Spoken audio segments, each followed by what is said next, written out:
ತಾನೆ ಹೃದಯದ ಮಾತೊಂದ ಬಿಚ್ಚಿಡು ಬಚ್ಚಿಟ್ಟ ಮನದ ಕನಸೊಂದ ಹಿಂದೆ ಸಮಯ ಮುಂದೆ ಇಡಲು ನಮ್ಮ ಹೆಜ್ಜೆಯ ನಿನ್ನ ಸಾಹಸ ರಥಕ್ಕೆ ಸಾರಥಿಯಾಗಿ ಮುನ್ನಡೆಸಿದೆ ನಿನ್ನ ಬಾನಂಗಳ ಕೆಳೆದೊಯ್ಯುವ ರೆಕ್ಕೆಯಾಗಿ ಕೂಡಿದೆ Bengaluru voice Bengaluru voice Bengaluru Voice. Listen to your heart. ಪ್ರಪಂಚಾದ್ಯಂತ ಬೆಂಗಳೂರು ವಾಯ್ಸ್ ಕೇಳುಗರಿಗೆ ಹಾಗೂ ವೀಕ್ಷಕರಿಗೆ ನಿಮ್ಮ ಆರ್ಜೆ ದಿಲೀಪ್ ಕರ್ಪೂರ್ ಮಾಡುವ ನಮಸ್ಕಾರಗಳು ಹಾಗೂ ನಮ್ಮ ಬೆಂಗಳೂರು ವಾಯ್ಸ್ ತಂಡದವರೇ ಆದ ಗೋವರ್ಧನ್ ಗೌಡ, ರವಿ ಪಾಂಗಾಲ್, ಸುರೇಶ್ ಬಾಬು, ವಿನೋದ್ ಕುಮಾರ್, ತೇಜಸ್, ನಾಗರಾಜ್ ಹೆಗ್ಡೆ, ಆರ್ಜೆ ರಮ್ಯಾ, ಆರ್ಜೆ ಅನು ಹಾಗೂ ಆರ್ಜೆ ಪೃಥ್ವಿ ಅವರಿಂದ ಕೂಡ ನಿಮಗೆ ನಮಸ್ಕಾರಗಳು. ನಾವು ಫೇಸ್ಬುಕ್ ಮತ್ತೆ ಯೂಟ್ಯೂಬ್ ಅಲ್ಲಿ ಲೈವ್ ಹೋಗ್ತಾ ಇದೀವಿ, ಹಾಗೆ ಇನ್ಸ್ಟಾಗ್ರಾಮ್ ಅಲ್ಲಿ ಕೂಡ ಇದೀವಿ. ಸೊ ಬೆಂಗಳೂರು ವಾಯ್ಸ್ ನ ಫಾಲೋ ಅಂಡ್ ಸಬ್ಸ್ಕ್ರೈಬ್ ಮಾಡೋದು ಮಾತ್ರ ಮರಿಬೇಡಿ. ಸ್ನೇಹಿತರೆ, ಇವತ್ತಿನ ಸಾಧಕರನ್ನ ಪರಿಚಯ ಮಾಡ್ಕೊಡಕ್ಕೆ ನನಗಂತೂ ಬಹಳ ಬಹಳ ಹೆಮ್ಮೆ ಆಗ್ತಿದೆ. ಇವರು ಡಾಕ್ಟರ್ ಬಾಲು ಚಂದ್ರ ಅವರು. ಇವರನ್ನ ಫೋರ್ಟ್ ವರ್ತ್ ಮ್ಯಾಗಝಿನ್ ಅವರು ಟಾಪ್ ಡಾಕ್ ಮತ್ತೆ ಟೆಕ್ಸಸ್ ಮಂತ್ಲಿ ಅವರು ಸೂಪರ್ ಡಾಕ್ ಅಂತ ರೆಕಗ್ನೈಸ್ ಮಾಡಿದ್ದಾರೆ. ಹುಟ್ಟಿ ಬೆಳೆದಿದ್ದು ನಮ್ಮ ಬೆಂಗಳೂರಿನ ಬಸವನಗುಡಿಯಲ್ಲಿ ಹಾಗೂ ಮೆಡಿಕಲ್ ಡಿಗ್ರಿನ ಪಡೆದಿದ್ದು ಕಿಮ್ಸ್ ನಲ್ಲಿ. ಇವರ ಸ್ಪೆಷಲೈಸೇಷನ್ ಬಂದು ಗ್ಯಾಸ್ಟ್ರೋಎಂಟ್ರಾಲಜಿ ಮತ್ತೆ ಹೆಪಟಾಲಜಿ ಬಗ್ಗೆ. ಅದಷ್ಟೇ ಅಲ್ಲದೆ ಇವರು American association of gastroenterologist of Indian origin ಮತ್ತೆ ಒಕ್ಕಲಿಗರ ಪರಿಷತ್ ಆಫ್ ಅಮೆರಿಕಾ ಪ್ರೆಸಿಡೆಂಟ್ ಆಗಿ ಕೂಡ ತಮ್ಮ ಸೇವೆಯನ್ನು ಸಲ್ಲಿಸಿದ್ದಾರೆ. ಡಾಕ್ಟರ್ ಬಾಲು ಅವರೇ, ನಮ್ಮ ಈ ಬೆಂಗಳೂರು ವಾಯ್ಸ್ ಕಾರ್ಯಕ್ರಮಕ್ಕೆ ನಿಮಗೆ ಸ್ವಾಗತ, ಸುಸ್ವಾಗತ. ಹೆಂಗಿದ್ದೀರಾ? Thank you, Dilip Aure. Thank you for the whole Bengaluru Voice team. ನೀವೆಲ್ಲ ತುಂಬಾ ಚೆನ್ನಾಗಿ 10 ವರ್ಷದಿಂದ ಮಾಡ್ತಾ ಇದ್ರಿ. I've known Gopi for a long time and I've been enjoying watching you guys for the last 10 years and you guys have done an awesome job. So kudos to you, your team and all the programs ನೀವೆಲ್ಲ ತರೋದು. And it's very nostalgic for me. ಒಂದ್ಸರಿ ಬೆಂಗಳೂರು ಅಂದಿದ ತಕ್ಷಣ ನಮಗೊಂಥರ nostalgia. Even though I've left Bangalore many years ago. Yes. But I'm so happy to be here and I will have a chance to interact with you guys and our listeners from all over the world. And I'm privileged and looking forward to talk to you all. Thank you, Dr. Balu. And in fact, ನಮ್ಮ ಕನ್ನಡದವರು ನೀವು ಬಂದು ಇಲ್ಲಿ ನಮ್ಮ ಶೋಗೆ ಬರ್ತಾ ಇರೋದೇ ನಮಗೆ ಒಂದು ದೊಡ್ಡ ಹೆಮ್ಮೆ. ಅಂಡ್ ನೀವು ಬೆಂಗಳೂರು ಬಗ್ಗೆ ಹೇಳಿದ್ರಿ. I know you left Bangalore long back, but if you can remember ಸ್ವಲ್ಪ ನಿಮ್ಮ ಬ್ಯಾಂಗ್ಳೂರ್ ಡೇಸ್ ನಲ್ಲಿ ಓದಿದ್ದು ಬೆಳೆದಿದ್ದು ಎಲ್ಲ ಬಸವನಗುಡಿ ಏರಿಯಾ, ಸೊ ಅಲ್ಲೇ ಹುಟ್ಟಿದ್ದು ಅನ್ಸುತ್ತೆ. ಸೊ ಹಿಂಗೆ ನಿಮ್ಮ ಒಂದು ಬಾಲ್ಯದ journey to medical field, how was it? It is you're right. It's very nostalgic. You know, we come from a very humble background. And then my dad came from Ramnagara as a engineering student to Bangalore and alli settle agiddu. Nan tayi Bengaluru. I was born in Malleshwaram. Adadmele National English School Rajajanagara odi, allinda National High School Basangudi hogde. And then my journey from there went to National College. Adadmele Kempegowda Institute of Medical Sciences. And ಅದನ್ನು ಮುಗಿಸಿದ ತಕ್ಷಣ I was fortunate to get married to my beautiful wife Nandini and decided to come here. And but I was very fortunate. I got into a residency program in New York University in New York. Adadmele then our first daughter Anisha was born. Then we moved to Tulane University in New Orleans, which was a transplant center. So I got both gastroenterology and hepatology ಎರಡೂನು. Then my two other kids were born. In fact, ನನ್ನ ಮಗ Michael is a urology resident, and our Sose Victoria is also an OBGYN resident in New Orleans. So they went back to where they were born. So it's interesting how the journey of life takes you. And then for the past 20 plus years, or 25 plus years, I've been here in Dallas-Fort Worth, and I really have a busy practice, and I'm so happy that I love practicing gastroenterology and hepatology and helping people. Amazing. So ನೀವು ಹೇಳಿದ್ರಿ ಇವಾಗ fort worth area ಇದ್ದೀರಿ ಅಂತ. So how is it serving Fort Worth community? Like you have been there for a very long time. So I think you have some patients who keep coming to you. How do you see the whole Fort Worth community overall? As you guys know, Dallas-Fort Worth has grown a lot. You know, ನಮ್ಮ area ಅಂತೂ ಅಷ್ಟು grow ಆಗಿದೆ. When we came here in end of 99, early 2000, If I remember, the population was less than 6 million. Now we are probably between 8 to 10 million in Dallas Fort Worth area. What I have seen, the landscape of healthcare wise, there's been a lot of changes. Happy to see a lot of young people coming in here. And my Indian population has grown quite a bit in Dallas Fort Worth. And of course, I love all the Indian restaurants. We were not I missing know. like we used to. Um, Healthcare wise, the population, like everywhere else in the world, population is getting older. There's a lot of obesity related illnesses that is clogging the system. And that's a true fact of life. But thanks to the ongoing healthcare, we're coming up with a lot of solutions to solve obesity. Preventive care is getting better. So there's a lot of innovation that has happened in the last 25 years in the pharmaceutical industry, management of hepatitis, inflammatory bowel disorders. A lot more of them are responding very well and improving their quality of life.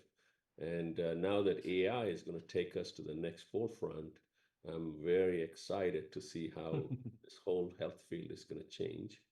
The corporate of medicine is another issue that's going on everywhere in the world, including Dallas Fort Worth area.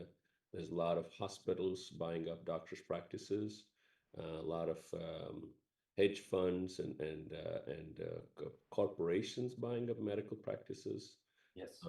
Huge retirement of the baby boomers among the physicians, aging baby boomers. So the whole landscape is changing quite a bit. But if you have anything specific, I'll be happy to. Yeah, Ila, Andre, you touched on a lot of things that I wanted to ask questions. I think I'm sure we'll get into a little bit detail. ಹೋಗೋಣ. Just to take a step back, like ನೀವು ಹೇಳಿದ್ರಿ ನಿಮ್ಮ ತಂದೆ ರಾಮನಗರದಿಂದ ಬಂದವರು, you were in all Basavanagudi, Malleshwaram. What made you get into the medical field? Like, was there something like ತುಂಬಾ interest ಇತ್ತಾ ನಿಮಗೆ ಈ ಮೆಡಿಕಲ್ ಫೀಲ್ಡ್ ಅಲ್ಲಿ, which got into the passion or something that changed your thought? What was the whole motivation? I think growing up in science, when I was growing up in middle school, high school, science was always was my strong forte I had. And then when I started taking the science subjects at National College, I was fascinated by biology and zoology and other things. So I was leaning more towards the medical sciences. It fascinated me. And at that point, back then, the narrow thing, all our parents, friends, family members, everybody ಕೇಳ್ತಾ ಇದ್ದಿದ್ದು ಏನಪ್ಪಾ engineering ಹೋಗ್ತೀಯಾ medical school ಹೋಗ್ತೀಯಾ ಅದೆರಡೇ ಕೇಳ್ತಾ Exactly. ಇವತ್ತಿಗೂ ಅದೇ. I think things have changed now. I think commerce, Yeah, business, slowly, people yes. understanding, Yes. and creativity part of it is also coming up, and I'm so happy. In fact, we have three children, and all three of them went to three different directions, one in Nice. business, one in medicine, one in petroleum engineering. So I'm so glad, and meet a lot of young people here, and the diversity that the Indian community is having is fascinating to watch them. They're all brilliant and very hardworking people. So that was one, and then once I finished my PUC and awaga ಎಲ್ಲಾನು PCMB score ಎಲ್ಲಾನು, then you apply for medical school, and I was fortunate to get into medical school, and rest is history. Rest is history. Very nice. Very nice. So, Doctor, nange just getting a little bit into your subject, right? Like, uh, I generally want to ask something that's going around me, right? Like what my friends are talking about, or what people around me are asking questions around. One thing that keeps coming around is the topic of intermittent fasting, right? Just wanted to touch upon that topic first, because ಏನಾಗ್ತಾ ಇದೆ, ತುಂಬಾ ಜನ misunderstand the fact of intermittent fasting. ಕೆಲವರು 12 hours ಅಂತಾರೆ, they talk about 14 hours. There is this gut health which we always talk about, right? Oh, gut serigila, ಅಥವಾ bacteria serigila. These are the things that we keep on talking about it and say, oh, ಇವಾಗ ನಂಗೆ gas ಆಗ್ತಾ ಇದೆ. It's too much misconception, because everything they are getting on the internet, and there is no one valid source which they can abide to, because everybody is an influencer these days. And that's okay, because they will talk what was success to them, but ideally what is success to them doesn't really mean success to everybody else also. So just wanted to bust that myth around this intermittent fasting. What is this right way? ನಿಜವಾಗ್ಲೂ ಆ ಗಟ್ ಹೆಲ್ತ್ನ improve ಮಾಡತ್ತಾ ಅಥವಾ ಮಾಡ್ತಿದ್ರು what is this so common mistake that people are doing when it comes to this kind of intermittent fasting? Well, absolutely. I think it's fascinating that you brought up two very hot subjects. One is the fasting role in part of the balanced and good health, and then also the second is the bacterial environment in the gut, and actually bacterial dysbiosis. Dysbiosis is basically a change in the bowel bacteria. Is one of the hottest topic in gastroenterology. And I don't know if you and your viewers have watched a recent documentary that came out. If you guys haven't watched it, it's probably worth your time to watch it. It's called Hack Your Health Secret to Your Guts. It's a very well made documentary, went around the world looking at people who've been studying about gut bacteria. And that's become an eye opener. And a lot of my patients, they watch those things on Netflix and other platforms, and then they come and ask me those questions. And it's very important. We've been talking about it, but we don't understand it a whole bit. So let me pause the bacterial dysbiosis part a little bit, but I will talk about intermittent fasting. Intermittent fasting was brought in, and it was popularized by one of these Canadian doctors, Jason Funk, who came up with the intermittent fasting, and it was fascinating to watch that. Talking about intermittent fasting, one of the things we do in India, and as a customary, and some of the Islam world about fasting has shown immense benefit to health with the fasting. What happens is a prolonged fasting. The fasting, and therefore, you don't see much of a biochemical change when you fast for 6 to 8 hours. That is part of our variation based on day and night, like a diurnal variation that we have. But once you go past that 12 hours, you see some changes in the body metabolism, the endocrine metabolism part of it. One of the things they found out was when you fast for about 14 to 16 hours, there's a resetting of the insulin spikes. Insulin spike is one of the things that, because you have resistance of insulin in our body, the insulin stays kind of high. One of the parameters we look for, even though they're not diabetic, the propensity of diabetes, obesity, insulin resistance, if you check a fasting insulin level, it's usually high. If you think about it, the insulin levels are supposed to go up when you eat something and the glucose level goes up. Instead, if you have a high fasting insulin level, it tells you you're in a propensity of insulin resistance, diabetes, etc. So when you do this fasting for about 14 to 16 hours, it brought the insulin level down to the normal. So that's resetting of the insulin level. So does that also mean the sugar components in our body is going down? Like when you say insulin goes down? Insulin level, when it's too high, it's not good at a fasting state. Insulin level should be dynamic. It should go up when you eat, and when you don't eat, it should come back to the normal. So that's the way it's designed. When it doesn't come back to the normal, it's not able, because it takes more insulin to push the sugar into the body tissues, including the fat. You produce more and more and more insulin. So it remains, or stays up all the time. So this is the one that comes down. And then other thing that happens is when you go on this prolonged fasting, which is at 14 to 16, the body has to look for fuel. So the glucose, which is the most important thing, we get it from our diet. But when you do that fasting for 12 to 14 hours, then you start using the fat in your body and other sources, sometimes protein, muscles also, where it draws the energy from the glucose. That's called the gluconeogenesis. It's getting it from other sources other than glucose itself. So that has shown to be of benefit. So minimum, to see the effect, you want to be consistent for about 16 hours. Some people can do it, a lot of people cannot do it. Some people goes into hypoglycemia, or a very low sugar. they get headaches, they get irritable, they are feeling weak and tired, they're sweating, and things like that. So it's not for everybody, but if you can tolerate it, and from what I have seen, more men can tolerate it better than women. Again, it's individual, but that's the common thing that we see. So that's the story of intermittent fasting. It's a fantastic ornament out there. It's cheap, no medications, no cost, nothing else going on. You can, by the way, you have to stay hydrated during this intermittent fasting. You have to be on a lot of water, black coffee or green tea without anything is okay as part of intermittent fasting because it doesn't affect the insulin curve or the glucose levels. So if you want to try it, it's worth trying it. And then people are taking it further to multiple days of water diet and fasting. What I tell my patients is all diets work.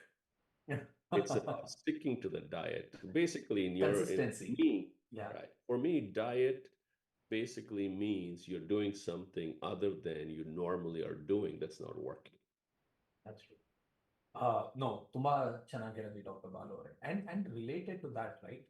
Uh, the diet is also very big misconceptions. ಇವಾಗ ಎಷ್ಟೊಂದು ಬರೀ fruits ತಿನ್ನಿ ಅಂತಾರೆ, ಬರೀ veggies ತಿನ್ನಿ ಅಂತಾರೆ, don't go to meet ಅಂತಾರೆ, vegetarian is good ಅಂತಾರೆ, ದೆನ್ ಸಮ್ ಸೇ ಪ್ರೋಟೀನ್ ಬೇಕು, ಗೋ ಟು ದಿಸ್ ಅಂತಾರೆ.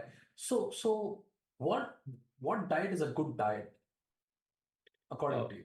Yeah. Because even diet is changing a lot. Munche keto was so much popular, but again now it is something else.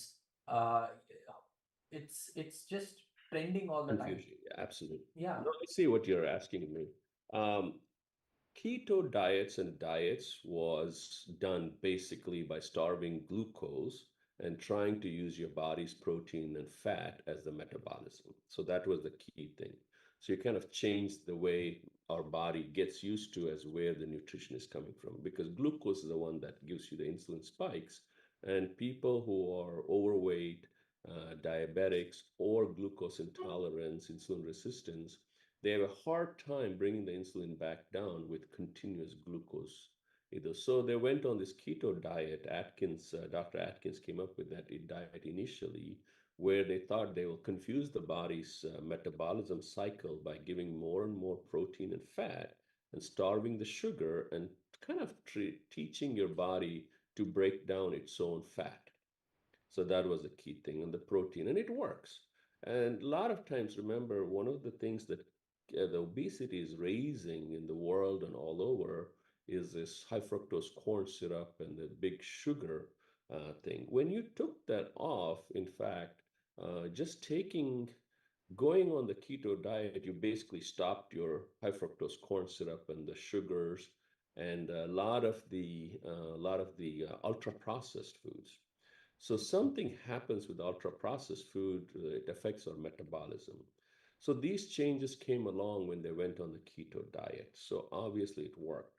The bad part was the rebound effect. When you came off the keto diet and you went back to your sugary sodas and things like that, they gained the weight back. So people lost trust in it, but it worked as it was supposed to work. It is we the problem.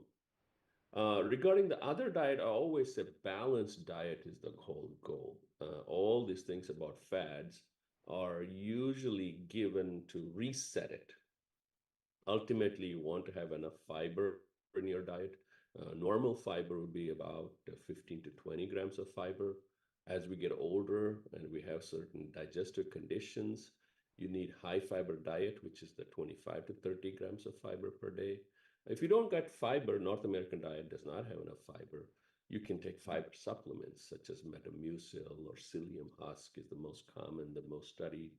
Extreme benefits to that has kept our bacterial environment, our motility, our bowel habits, everything under control. So, it's one of my cornerstone of management is pushing fiber in their diet. So all diets are good. Of all the diets, if you look at the benefits, most beneficial has been the Mediterranean diets. So that's the one that works probably more for our Indian subcontinent patients, a Mediterranean type of diet.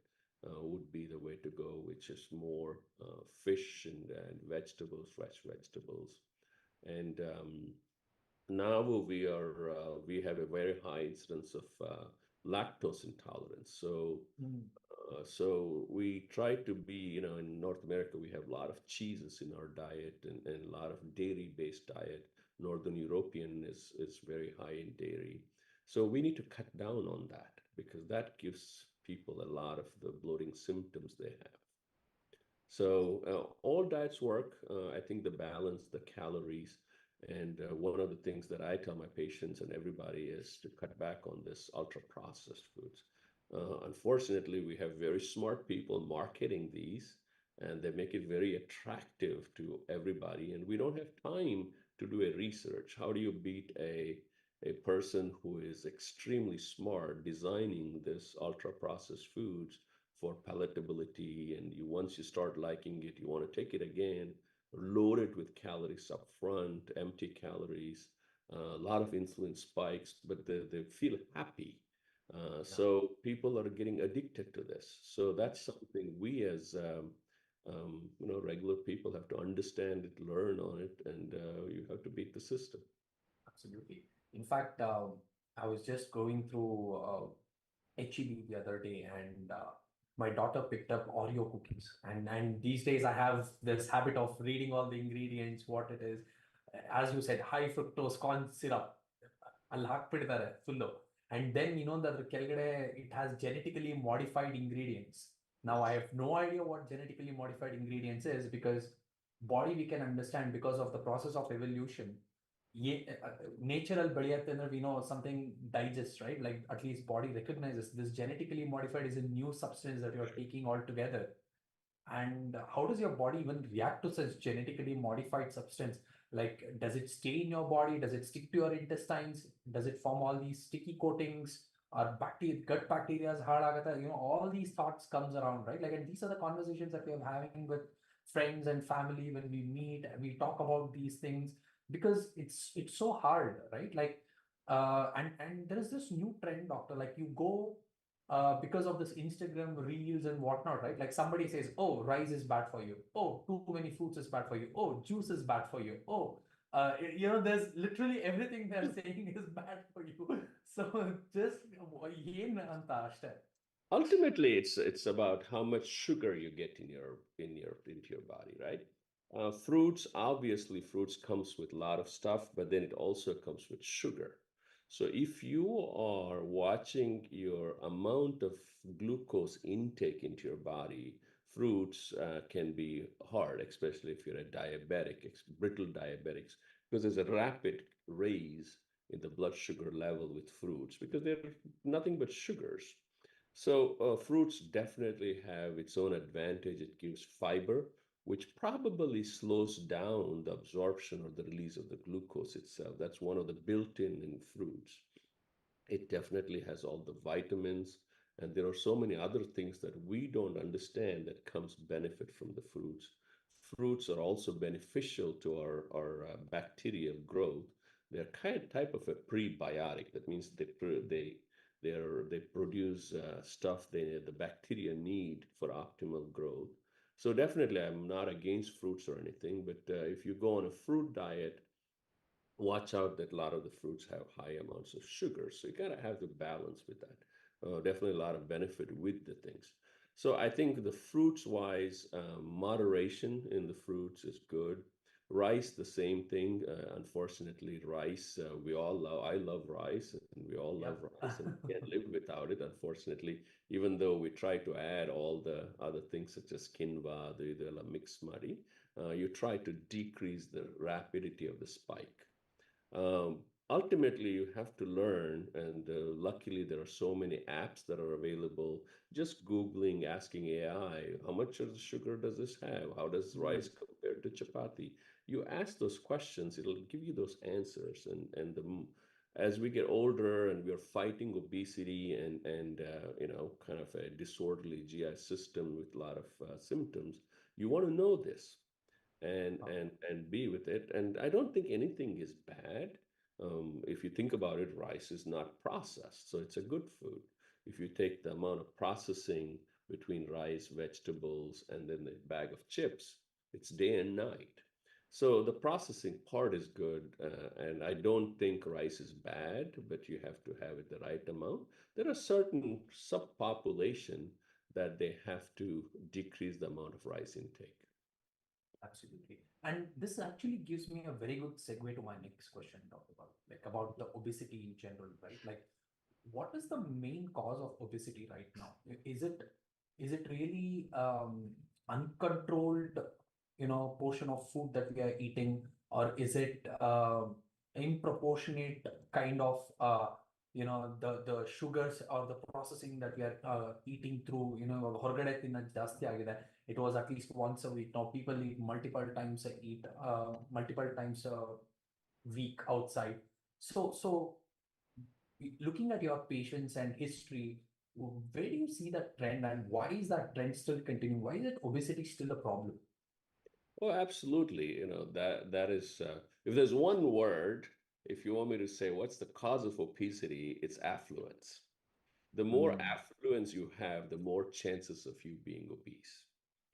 Because, like you said, a lot of things. One is the food industry is changing. We've removed sugar out of our food and added high fructose corn syrup as one of the cheap subsidized sugar substitute, which acts differently in the metabolism cycle of the sugars. So that was one. Eating out, you're right. Alcohol intake all over the world has increased. And for our viewers, if they want to know, America is number one in the world. Our population is about 330 to 350 million, and we have about 100 million who meet the criteria for obesity, which is BMI of over 30. And then China is number two, probably about 85 million. Sad to say, India is number third, close to about 80 million, or in 80 million would be about 8 crores of people with obesity. And most of the obesity in India is interesting. There was an article from Lancet that came up with it. They said 70% of the population in large cities are obese, meet the criteria for obesity. So that tells you affluence is a thing. And then one of the other roles is eating out. People have been eating out, and then there was a rebound when COVID came. Oh. People are now, you go to a restaurant, you hardly see any empty seats. So that's one thing. Unfortunately, during COVID, a lot of the people, they added alcohol into their system. You probably read those reports, how Yes. the alcohol intake had gone up in the society, and it never came back down.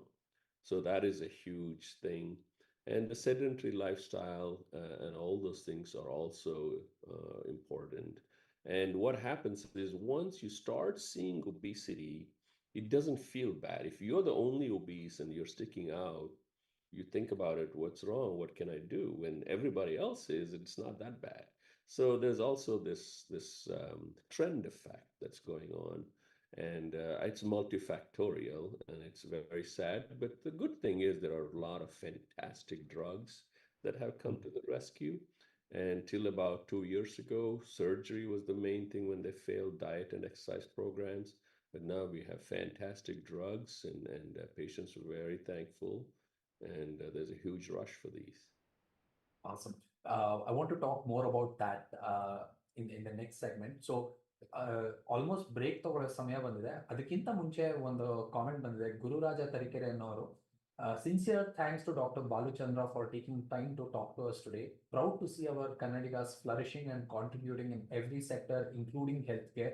Congratulations, sir. And he has also asked a question. Dr. Balu sir, could you please comment on the usage of Glucerna for people with diabetes? Glucerna is a substitute that comes with less sugar in diabetics. And the question is, why would you use Glucerna? That's going to be the thing. Glucerna is a formula that has protein in it. The protein comes mostly from whey protein. As long as you don't have lactose intolerance and you're looking for a protein intake, especially coming out of a sickness, not able to eat, decreased appetite, after surgery, hospitalization, or a bad illness, we always tell them, people lose weight. And then when you lose weight, we say, you want to build up some of your protein and the muscle back on. So take the protein supplements. And with the protein supplements, most of the protein supplements have a lot of sugar in them. So glucerna is one formula that was designed for diabetics to take the protein. And then the protein intake varies about 80 to 100 grams of protein per day for an average 70 kilogram adult. So as long as you're meeting that need, there's nothing wrong with it, but it's one of the things you got to remember is it's a whey-based. Whey is an extract from milk that's left over after it extracts some of the stuff off the milk. So it's a cheap source of vitamin protein and works, but most commonly it would be a bloating and the diarrhea. So you got to be mindful of that. Instead of sugar, they use sugar substitutes, especially sorbitol, which can also cause bloating and diarrhea. As long as it's not affecting you much, it's a pretty good supplement to take. But it's not for regular health maintenance. Got it. Yeah. Dr. Balu, you're giving so much good insights. There's so many things that are running through my mind, and I want to ask you questions about. ಸ್ನೇಹಿತರೆ, ಒಂದು quick break ತಗೊಂಬೋಣ. ಇನ್ನು ಸಾಕಷ್ಟು questions ಕೇಳಿದೆ doctor Balachandra ಅವ್ರನ್ನ. And ನಿಮ್ಗೆ ದಯವಿಟ್ಟು comment ಅಲ್ಲಿ ಹಾಕಿ, and we'll make sure we'll ask doctor Balachandra ಅವ್ರನ್ನ. So we'll be back quickly.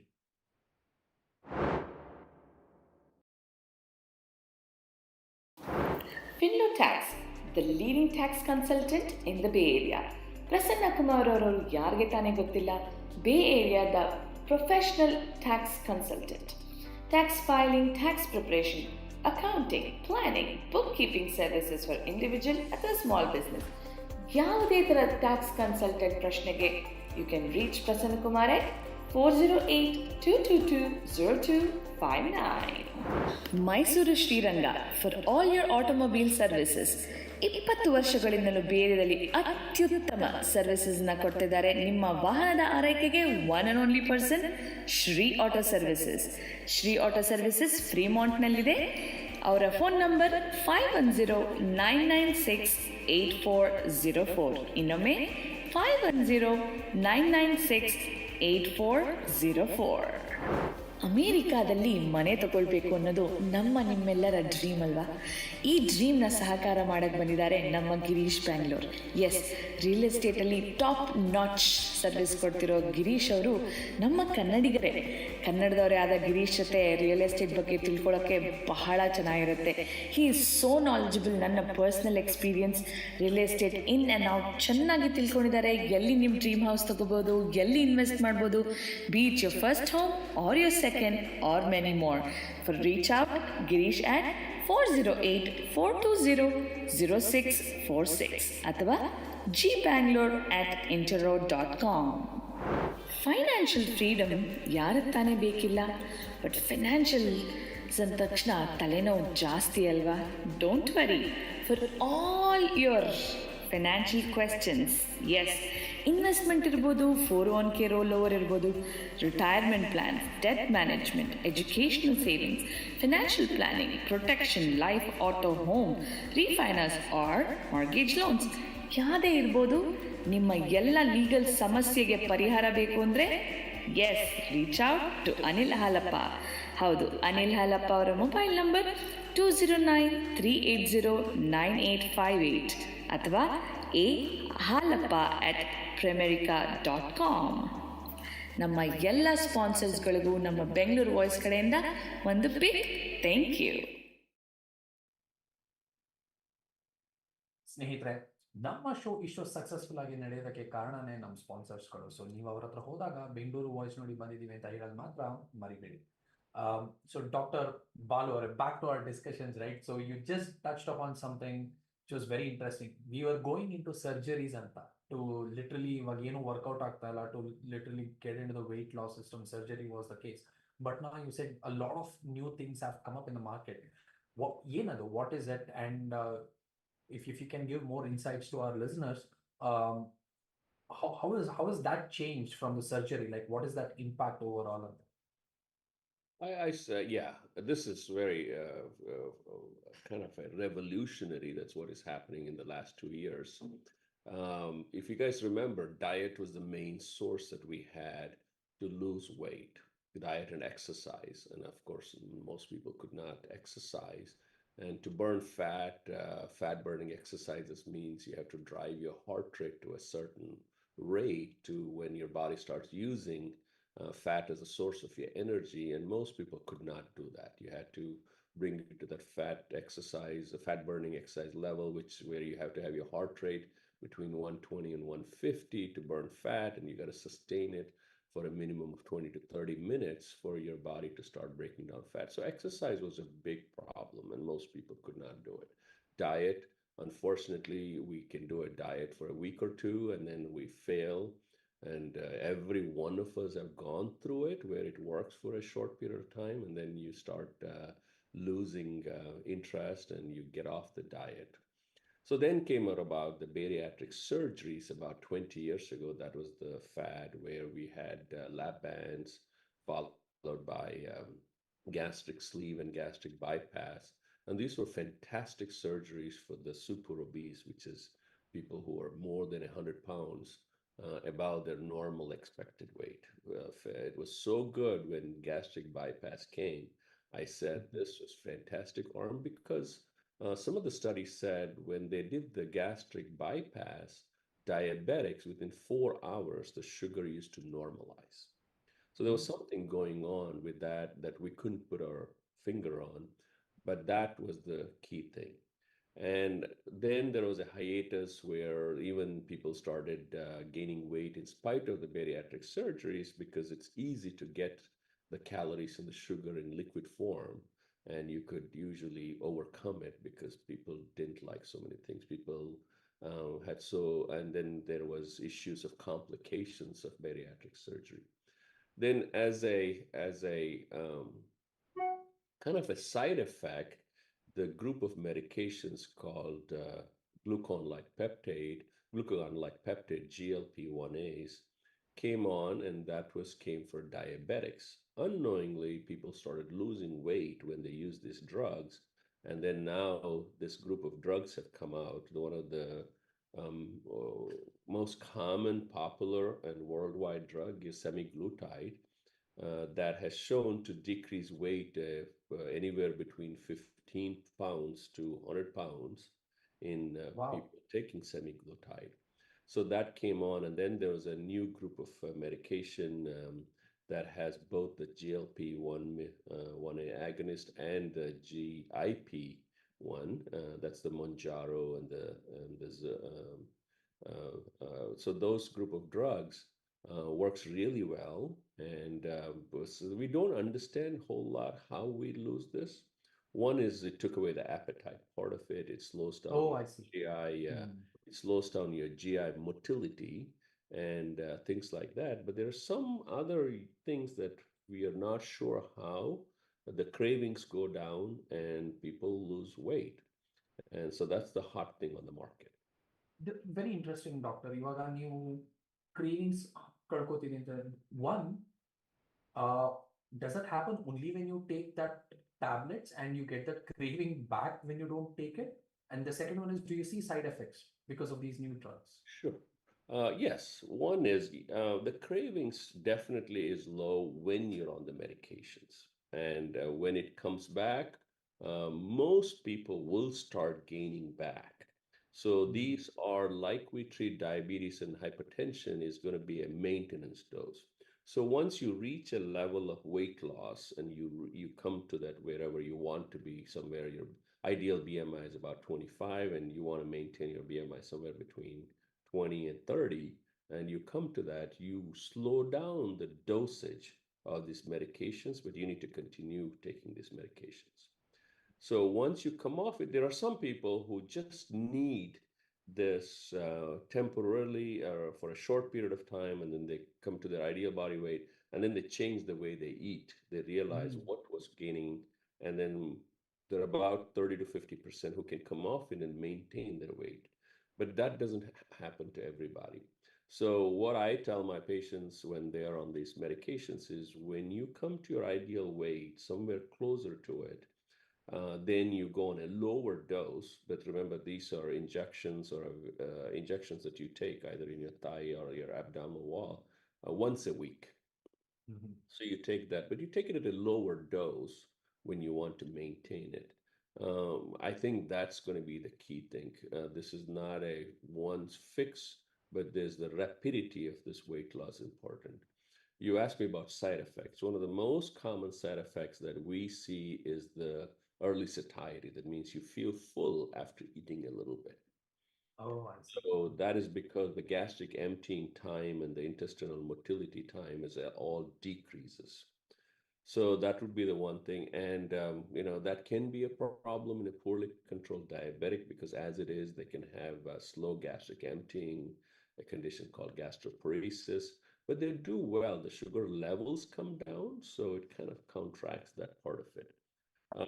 The other things that we see, some people actually can have diarrhea even though it slows down gut motility.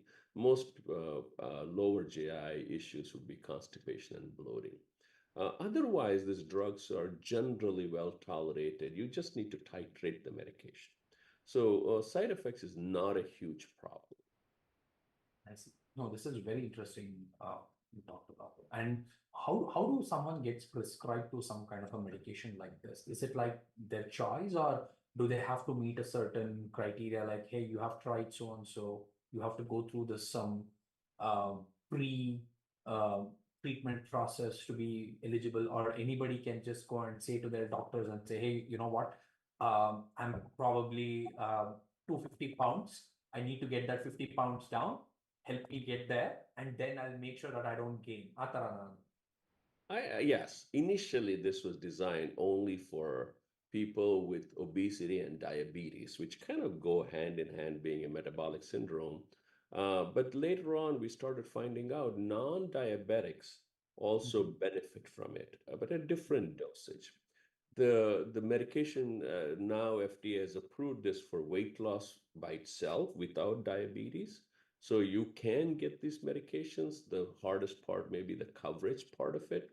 And a lot of times the coverage is easier if you are or morbidly obese, which is a BMI of 40 and over, then they cover it. The ones in between, you may not get covered, especially like you said, 20, 30-pound people. So they may not cover, they may have to pay and get it. Now, because there's a shortage of the GLP-1s in America, the FDA has allowed compounding of these medications. So they're bringing the price down. And you guys probably watched on TV where, unfortunately, the same drug is priced differently in different countries. For example, in UK, it's priced less than $90, and we are paying $900 for it. Oh, wow. For a month's supply. So a lot of things going on, but the compounding is going to bring the price down. You should talk to your primary care physicians, and you should not do these drugs, by the way, if you're just 15, 20, 30-pound overweight. I think for those patients, I still recommend balanced diet, exercise, and things like that. But if you have obesity and obesity-related illnesses such as hypertension, hyperlipidemia, high cholesterol, diabetes, glucose intolerance, and things like that, definitely this is a good armamentarium. The other people who will benefit is where diet has not worked. Those people definitely should talk to their doctors and get it. And there are some, also see there are some of these online telemedicines that are prescribing these, and they usually dispense this medication also. And they may have to pay cash, but it is worth it if it's going to affect your health so much. Yeah, yeah, absolutely. I think as you age and in what phase of your life you are, right? Like for some people, exercise might not work because they're too busy, or sometimes they cannot even control over the food because food is what they enjoy the most. Um, but again, there's always that side effects which they go through because of ಹೊರಗಡೆ ಜಾಸ್ತಿ ತಿನ್ನೋದ್ರಿಂದ ಇರ್ಬೋದು ಅಥವಾ over eating ಇಂದ ಇರ್ಬೋದು. which again, relates to this diabetes, ಮತ್ತೆ high blood pressure, which is along with obesity. ಇದೆಲ್ಲ ಒಂಥರ ಒಟ್ಟಿಗೆ ಬಂದ್ಬಿಡುತ್ತೆ. But my next transition question to you, doctor, is we are seeing this much in a younger age, folks. What I mean to say is that diabetes was at least uncommon in India until you're 50 or 60, right? Like today, I'm hearing even people in their 40s or late 30s are also having some kind of a diabetes. Maybe you have seen much younger. I don't know in America. So why is this trend going towards like a lower age? And just a follow-up question would be, our children, like probably who are young today, 20-30 years from now, how are they exposed to the food outside, which will again contribute to this kind of diabetes, obesity? Today, let's say it is 40, will that come down to 30? Is that how you're seeing that trend? Absolutely. Diabetes is a metabolic disorder. And one of the things is insulin resistance. We're talking about type 2 diabetes. Type 1 are the people who are born with the decreased production of the insulin from the pancreatic islets of Langerhans and things like that. But then the type 2 diabetes is an insulin resistance diabetes. It's proportionate to the body fat, and especially the visceral fat. That's the fat that's among the organs and things like that. So those are the patients that start off with a very progressively increasing fasting insulin levels, and they have a harder time pushing the sugar into the tissues. But that's the beginning of that. Once that happens, the glucose started raising, and eating out processed foods and all those things have a role in this. So clearly, if we don't change this, that when you see the trend of obesity from 1990 to now, this curve is going to keep on going on. And then we're going to have some of the southern states in the United States have obesity rates of over 40%, and we'll continue to have this. Interesting. So this is a kind of fear that one has, right? Yakandre, one, I don't know if you're getting any formal education on the kind of food, and you're dependent on a doctor or a nutritionist to really guide us. But that's not a norm. Like, you don't go to a doctor or a nutritionist unless you want to go. So somehow, there is a gap in that know-hows. But I think that gap needs to be closed. So ilandre, I think people generally, especially ನಾನೇನ್ ನೋಡ್ತೀನಿ, people with Indian diet, right? Like traditionally ancestral diet was much better. ಯಾಕಂದ್ರೆ plant based food ಇರ್ತಾ ಇತ್ತು, ಅಥವಾ naturally ಅಕ್ಕರಿಂಗ್ food ಮಾಡಿ ತಿಂತಾ ಇದ್ರು. ನಾವು ಹೊರಗಡೆ ತಿನ್ನೋದು trend, and with all different kinds of ingredients. ಯಾವ ingredients ಜೊತೆಗೆ ಹೋಗಲ್ಲ ಅದನ್ನು ಹೋಗಿ ಮಿಕ್ಸ್ ಆಗಿ, it's all become a big mess. So somewhere, I don't know how much we should learn about these things, how much they should know, so that they're prepared and ashte. It has to be individual responsibility. But no, just take our instance. If you remember, a lot of us who came from India to here, now nammanenalli, if we had a non-vegetarian, which is, whether it's chicken or meats or fish or anything, it used to be about once a week. And rest of the time we ate vegetarian food, and we didn't have high calorie. And I don't think we had so many restaurants that we could go and eat every day. But that has changed. When we come here, almost every day, at least 5 to 6 times a week, we end up eating some form of non-vegetarian food.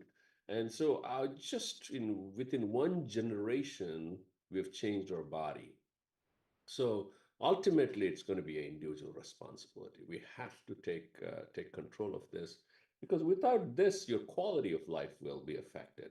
Longevity will be there, but your quality of life is going to be affected. Longevity because we are getting less infections. There are much better medications, whether it is any sorts. We have better medications. We've reduced infections. We've reduced cardiovascular events with the new lipid lowering, the cholesterol lowering agents, and then the stenting that we have done without having to need biopsy, without needing bypass and things like that. Clearly, we have prolonged it. The surgery and the management of cancer, immunotherapy, all those things have clearly made our life prolonged. But the thing that's going to steal it is the quality of life. If you want to maintain that, you have to take charge. and especially after the age of 40. You have to take charge of it, otherwise you lose the quality of life. So when you say quality, define quality, doctor. Is it about like how you feel good about yourself is what you're talking about, like to do Quality things or is, be part of? Yeah, yeah, quality is continuing what you were able to do the few years prior. I see. That's going to be the issue. And then for your age group and your cohort, you are doing well. For example, now people I see in their 60s and 70s who are extremely active. These guys are going camping, hiking, golfing, cycling, and going all over the world, and they do very well. So it's all about keeping that quality of life. On the other hand, you have diabetes, a poorly controlled diabetes. Your BMI is high, hence you develop this arthritis of your hip and knees. Now you have to stay home. You're afraid to go out to enjoy life. And all those things, that's the quality we want to keep it up. We want people to enjoy it and into their 60s, 70s, and 80s. Um, for example, I can tell you is people in the 70s look awesome nowadays. 60s almost looks like they were in their 40s and 50s now. They're a lot more active, whether it is going out and enjoying and things like that. They're really enjoying all these things. So if you don't have the good quality of life, then you're stuck inside. So that's what I mean by quality. And you touched upon the longevity part of it, doctor. So do you think um, the expectancy is increasing as we go? Like, do you think people can Absolutely, survive absolutely, absolutely. It's definitely increasing. So with there so was much actually one advancements? prediction that you may Mhm. be interested is people, our children, grandchildren, children who were born after the year 2000, they think about 40% of them will live over 100 years. So that's the life expectancy. Wow. And then Okay. the biggest change that's going to happen in medicine is we're all going to come up with a genetic map. With that genetic map, it tells you probably the AI and things like that is going to predict what our chances or weaknesses are going to be. Whether it is, what are your chances of getting diabetes based on your genetic marking? You're going to come up with this card that tells you what your risk is. What's your risk of having lung cancer, colon cancer, breast cancer? What is your chance of having high cholesterol, things like that. What is your tolerance to gluten, lactose, alcohol? We are all going to have this card that's going to tell us what it is. Based on that, you can do lifestyle changes or add, subtract medications that we can manage this. So that's going to be the future of medicine. That if we can figure that out, longevity will go to 120 to 140 years. Amazing.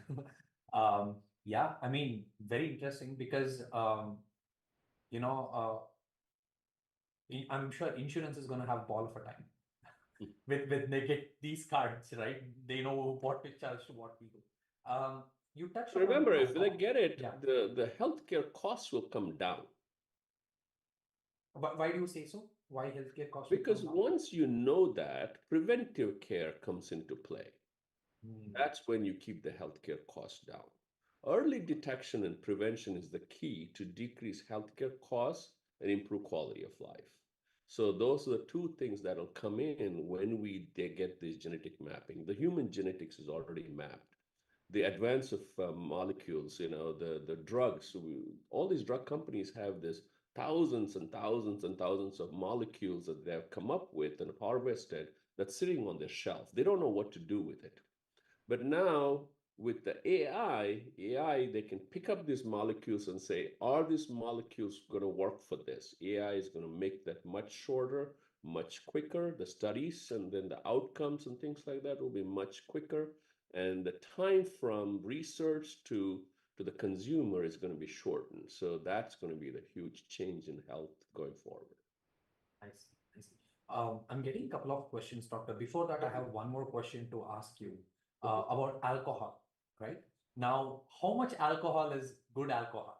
Because once you get into this social drinking, so they call it social drinking, if I'm meeting my friends 3 times a week, it is still a social drinking, but is that good? Is that bad? Like, and liver is very important. I mean, cirrhosis, ಅದೆಲ್ಲ ಕೇಳಿದೀವಿ, like it's Uh, Yeah, this is bread and butter of my practice. I understand what you're saying.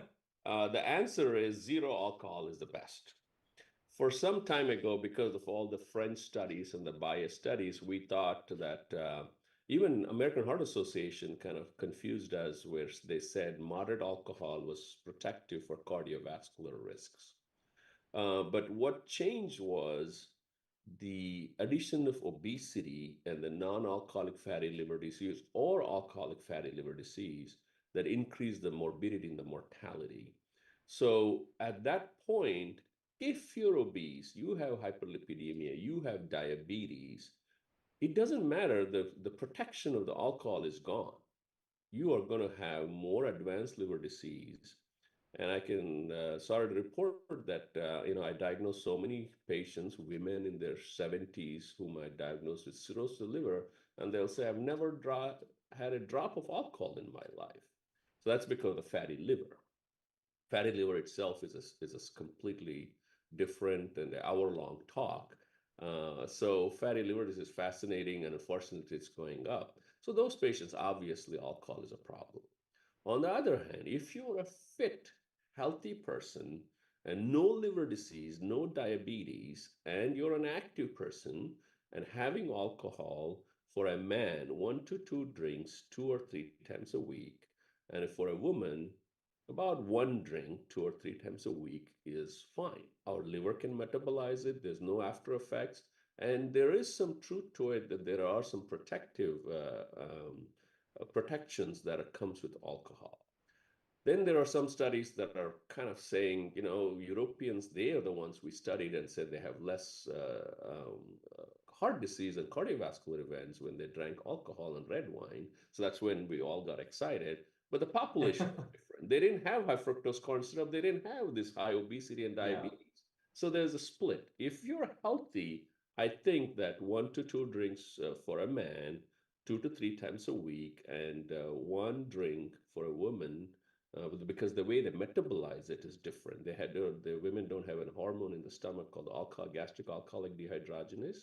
So their metabolism is, they have very fast absorption into the liver.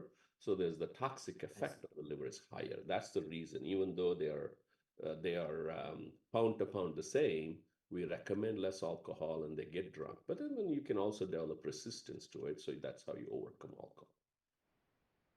So ವೀಕ್ಷಕರೇ ಕೇಳಿಸ್ಕೊಂಡ್ರಲ್ಲ, first fit ಆಗಿ and then do all these things, because doctor is not denying it, but he's asking every one of us to be fit.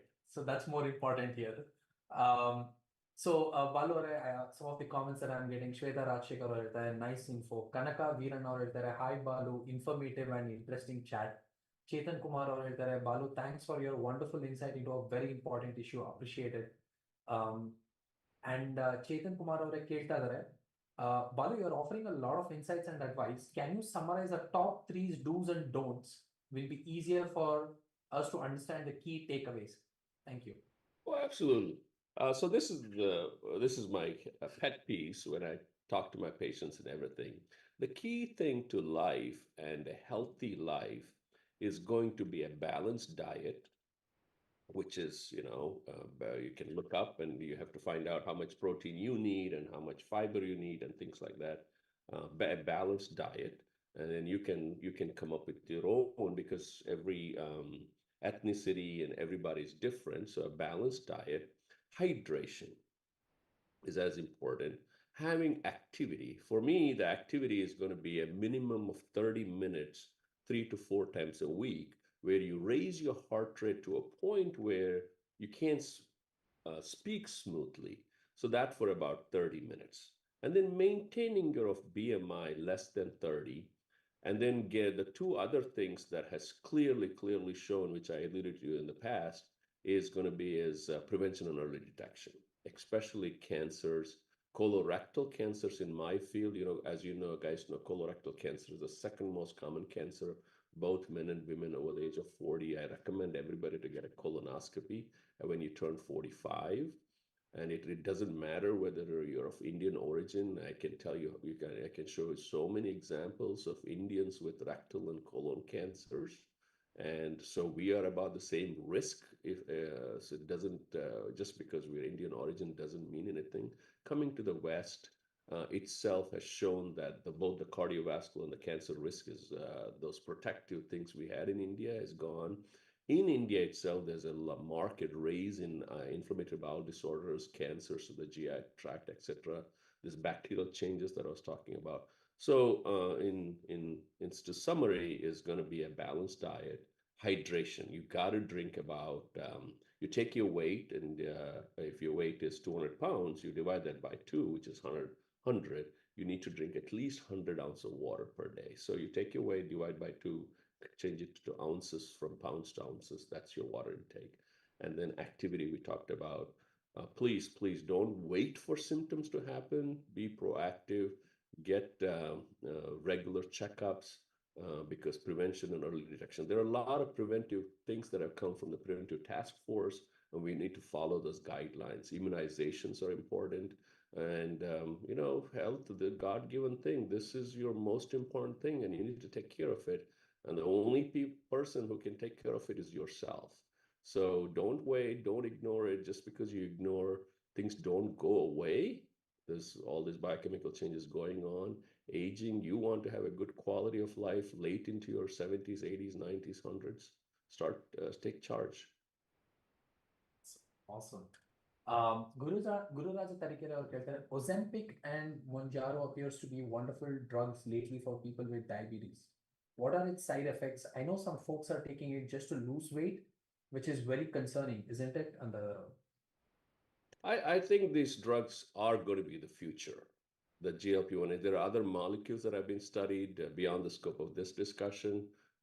They are really good. The side effects are very minimal. Most of them are GI side effects, which is nausea, early satiety, feeling full after eating a little bit, constipation, diarrhea, and then low blood sugar can be an issue, headaches, irritability, and things like that can be an issue, but no life-threatening complications. And everything is dose dependent. You don't want to drive your dose to very high.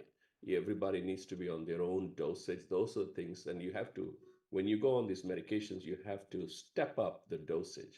So you got to be careful. You don't want to reach the highest dose just because you want to lose weight for a wedding or an event. got it. No, thank you, Gururaja. We have Niranjan Sridharan asking, how do you decouple financial well-being and health well-being? Do you see that there would be a trend to see people with all financial means to get the best healthcare in USA? I think it's a very general question. Yeah. It seems that way, but I'll tell you is, unfortunately, people, as they gain more money in cities everywhere, obesity is a straight. If you take the curve of going from your wealth goes up, your incidence of obesity goes up, unfortunately. And if you can get the money, stay skinny, and keep your stress low, that's the ultimate winner. It's the ultimate winner. Basically, be busy and be fit, right? And keep the stress away. Keep the stress away. The last few thousands of money you're going to make is going to be the hardest and the most stressful. Absolutely. Doctor, ನಿಮ್ಮ ಜೊತೆಗೆ ಮಾತಾಡ್ತಾ we didn't even realize time. We are 5 minutes over, but it was totally worth it, I would say. And you have given us so much of good insights, and I've learned a lot through the conversations. And let me tell you, you are somebody who I think every person from probably 30s onwards would want to talk to you, because you have everything relevant that people are asking questions about, right? These questions are not coming to people of age 50s or 60s anymore, right?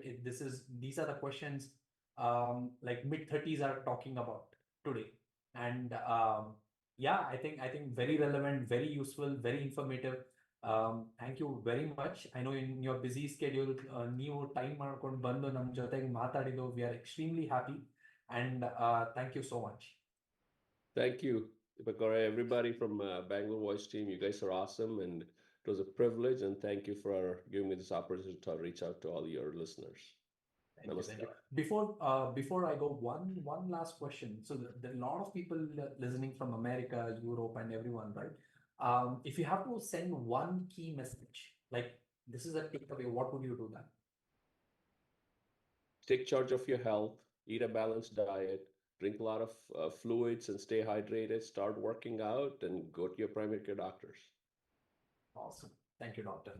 So ಸ್ನೇಹಿತರೆ, ಇವತ್ತಿನ ಕಾರ್ಯಕ್ರಮ ನಿಮಗೆ ಇಷ್ಟ ಆಗಿದೆ ಅಂತ ತಿಳ್ಕೊತೀನಿ. And thank you so much doctor Balu ಅವರೇ ನಮ್ಮ ಜೊತೆಗೆ ನಿಮ್ಮ ಅಮೂಲ್ಯವಾದ ಟೈಮ್ನ ಸ್ಪೆಂಡ್ ಮಾಡಿದ್ದಕ್ಕೆ. ಸ್ನೇಹಿತರೆ, ನಾವು ಹೊರಡೋಕ್ಕಿಂತ ಮುಂಚೆ ನಮ್ಮ ಬೆಂಗಳೂರು ವಾಯ್ಸ್ ತಂಡದವರು ತಮ್ಮ ವಿಡಿಯೋವನ್ನು ಆನ್ ಮಾಡ್ಕೋಬೇಕು ಅಂತ ಕೇಳ್ಕೊತೀನಿ. ಎಸ್. ಸೊ ಸ್ನೇಹಿತರೆ, ನಾವು ಯೂಟ್ಯೂಬ್, ಫೇಸ್ಬುಕ್ ಮತ್ತೆ ಇನ್ಸ್ಟಾಗ್ರಾಮ್ ಅಲ್ಲಿ ಇದ್ದೀವಿ. ಸೊ ಫಾಲೋ ಅಂಡ್ ಶೇರ್ ಮಾಡೋದು ಮಾತ್ರ ಮರಿಬೇಡಿ. ಮುಂದಿನ ವಾರ ಇದೇ ಸಮಯಕ್ಕೆ ಇದೇ ಜಾಗದಲ್ಲಿ ಮತ್ತೊಮ್ಮೆ ಭೇಟಿಯಾಗೋಣ ಮತ್ತೊಬ್ಬ ಸಾಧಕರೊಂದಿಗೆ. ಅಲ್ಲಿವರೆಗೂ ನಿಮ್ಮ ಹೃದಯದಲ್ಲಿ ರಾರಾಜಿಸ್ತಿರಲಿ Bengaluru voice. Listen to your heart.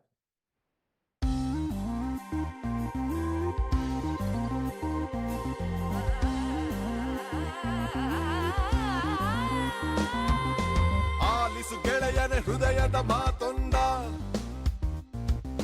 ಬಿಚ್ಚಿಡು ಬಚ್ಚಿಟ್ಟ ಮನದ ಕನಸೊಂದ. ಹಿಂದೆ ಸಮಯ ಮುಂದೆ ಇಡಲು ನಮ್ಮ ಹೆಜ್ಜೆಯ ನಿನ್ನ ಸಾಹಸ ರಥಕ್ಕೆ ಸಾರಥಿಯಾಗಿ ಮುನ್ನಡೆಸಿದೆ. ನಿನ್ನ ಬಾನಂಗಳ ಕೆಳೆದೊಯ್ಯುವ ರೆಕ್ಕೆಯಾಗಿ ಕೂಡಿದೆ. Bengaluru voice, Bengaluru voice. Bengaluru Voice. Listen to your heart.